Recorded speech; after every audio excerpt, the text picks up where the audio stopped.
See, in the second worksheet of perimeter and area, we have to find the shaded region, area of the shaded region. इसमें generally क्या, ये चारों question का same pattern है. ये एक rectangular field है, इसके अंदर दो इस तरह से रोड है, ये एक रोड और ये दूसरा रोड. दोनों का पाथ विथ 5 मीटर है. तो अब area of the shaded region निकालना है. इसी फिगर को एक बार कॉपी में ड्रॉ कर लेते हैं क्योंकि हम लोगों को नेम देना होगा. So one road is like this, another road is like this. इस रोड को नाम देते हैं ABCD, इसको PQRS और इसको WXYZ देते हैं.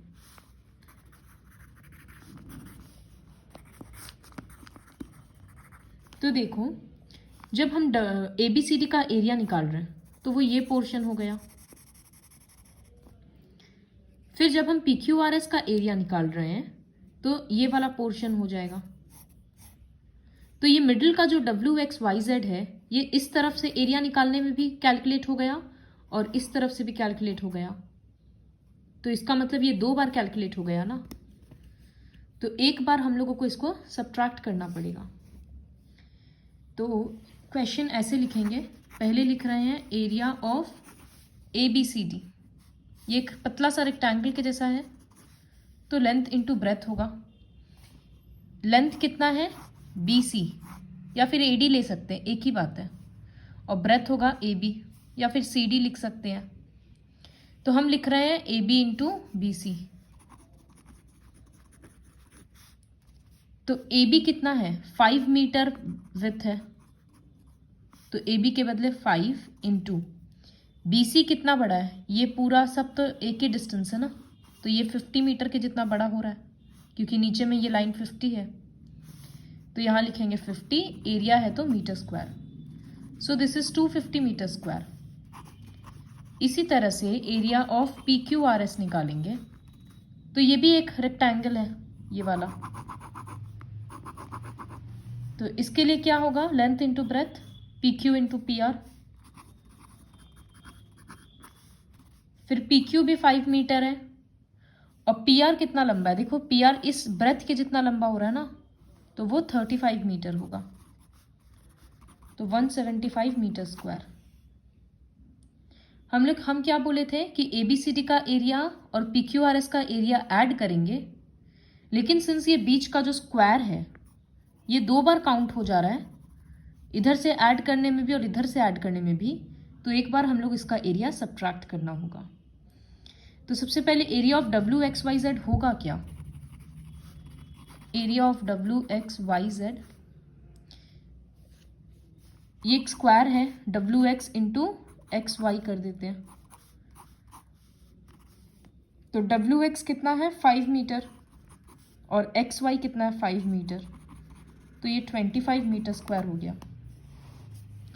तो हम लिखेंगे therefore area of roads equals to PQR ABCD का एरिया ऐड होगा, दोनों लंबा लंबा रेक्टेंगल ऐड होगा और बीच का जो छोटा पोर्शन है वो एक बार सब्ट्रैक्ट होगा.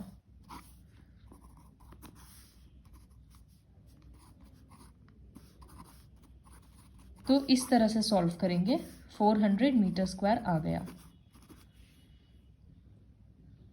ठीक है, एक और क्वेश्चन करते हैं. सेकेंड क्वेश्चन है N ऑब्लोंग garden.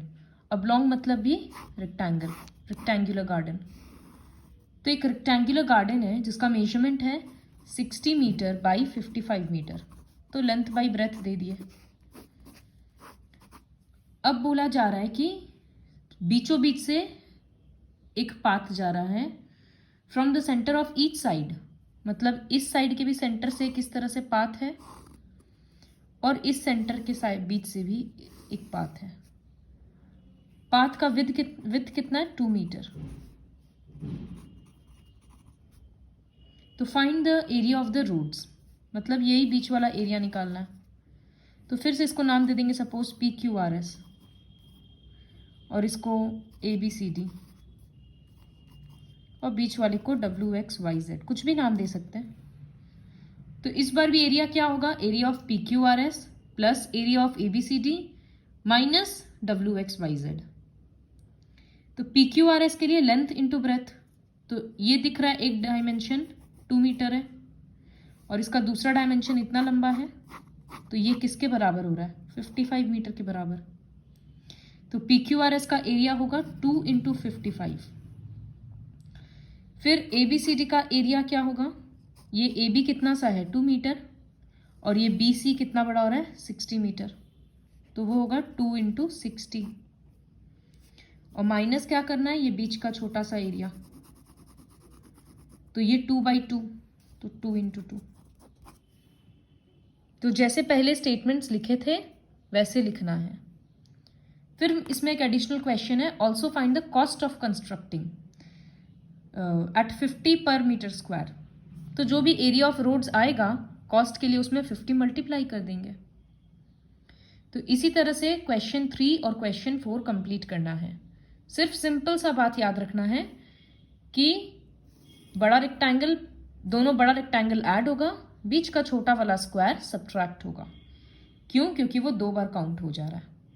So complete the 4 questions in worksheet 2 with the help of this video.